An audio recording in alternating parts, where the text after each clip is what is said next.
Now you're going to install the Java Development Kit, but a few quick notes before we begin.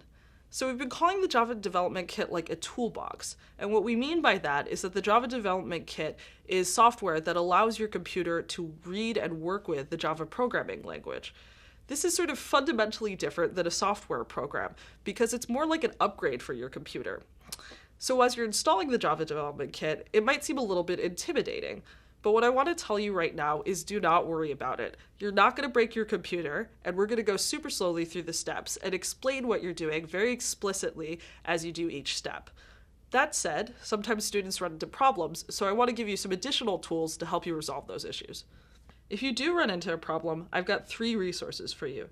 First is the troubleshooting document, linked in the instructor notes. Second is the forums and chat, where you can ask fellow students for help. I'll be checking in once in a while to see what problems students are finding and update the first document accordingly. So if you do happen to solve a problem, consider posting about your experience in the forums. When you're talking about an error, it helps to copy the text of the error.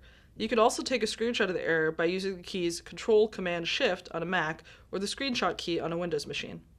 Finally, when I run into errors, I often Google them.